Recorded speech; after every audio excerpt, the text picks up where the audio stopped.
When Omarosa was here last Friday, she promised, as a black woman in Trump's White House, she would make sure it is an inclusive administration. Take a look. I'm honored to serve all of the different groups who want to engage with this administration. In fact, right now I'm planning our Black History Month program, and it's going to be extravagant. And here is the extravaganza that President Trump threw to kick off Black History. So this is our little breakfast. I am very proud now that we have a museum in the National Mall where people can learn about Reverend King, so many other things. Frederick Douglass is an example of somebody who's done an amazing job and is being recognized more and more, I notice. Amazing job. I want to point out that Frederick Douglass died 122 years ago. But he did an amazing job when he was alive. He did an amazing job. And apparently the reporters weren't quite sure what to make of the president's comments about Frederick Douglass, and his press secretary, Sean Spicer, didn't really help clear anything up. Let's take a look. Well, I think there's contributions. I think he wants to highlight the contributions that he has made. And I think through a lot of the actions and statements that he's going to make, I think the contributions of Frederick Douglass will become more and more. It's clear that these two white guys know diddly. But you think between the first incident and the second, they'd like open a history book or something, or phone a friend, maybe? Yeah. But there were, okay, so Twitter blew up because people caught on to this. There are some people that know he's passed a while ago. So Trump Black History became a hashtag. I celebrate Jesse Jackson, who with his brothers, Michael, Jermaine, Toto, and Andrew, wrote the soundtrack of our lives. And then another one, Trump Black History. Malcolm X was a great leader. No one could have led the X-Men better. He was hugely successful. Spreading education every day. This was so shocking to me because Omarosa did say here, you know, I asked her, what does she say to the criticism that people are basically saying that Donald Trump is just using her for optics, that he doesn't care about black people.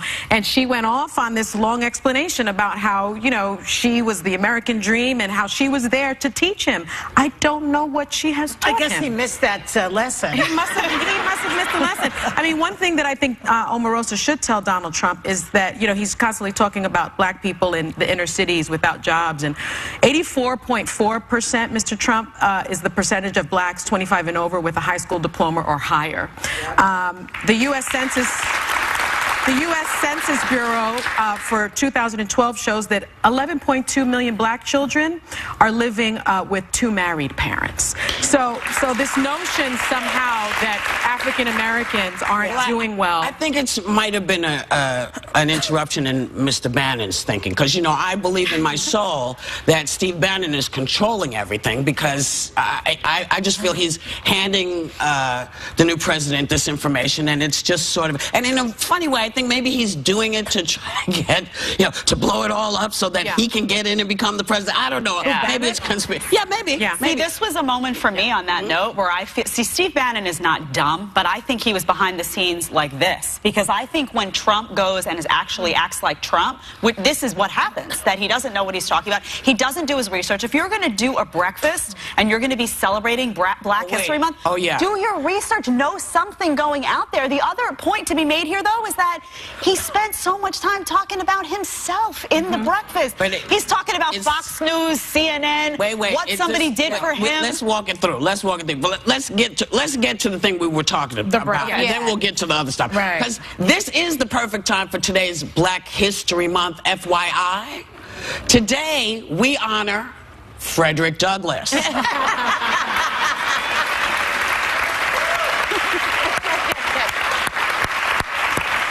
For those who don't know, Douglass was born a slave, escaped to New York at 20, went on to become a powerful leader in the anti-slavery movement.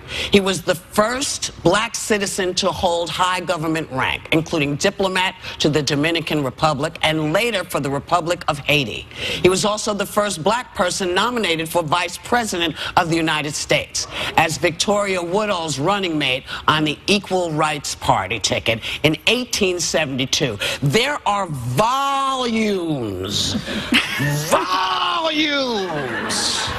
you can read about this incredibly great American for those who are interested. Well, Yeah. But It's out there. Even if you didn't know, right? Even if you didn't know the depth of the history, shouldn't you know the guy's dead?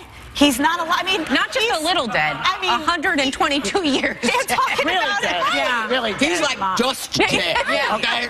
Yeah. But you know, let's go on because our president did shed some light on his priorities at this morning's National Prayer Breakfast. Take a look.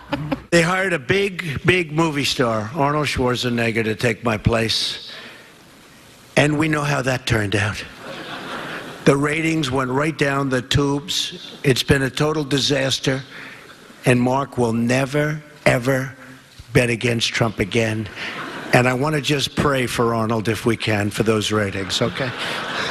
Wait. Now, Arnold was quick to answer his prayer with this suggestion. Take a look. Hey, Donald, I have a great idea. Why don't we switch jobs? You take over TV because you're such an expert in ratings, and I take over your job. And then people can finally sleep comfortable again. But here's the question before you say it.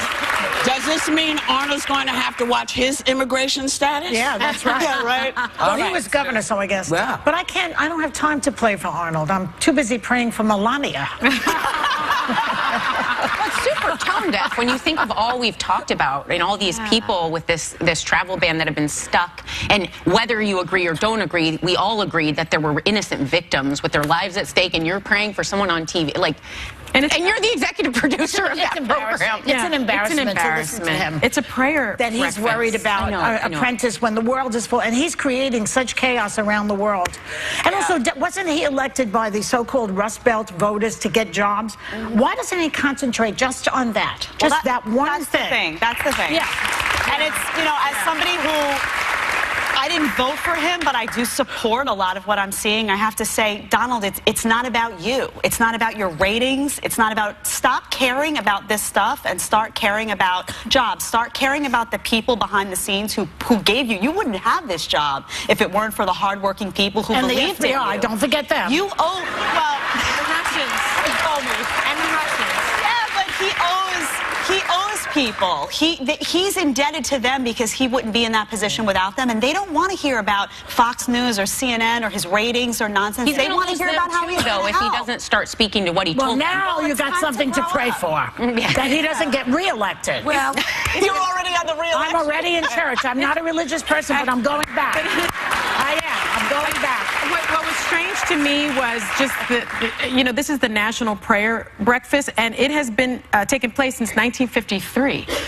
Dwight Eisenhower participated, was the first president to participate in the annual event.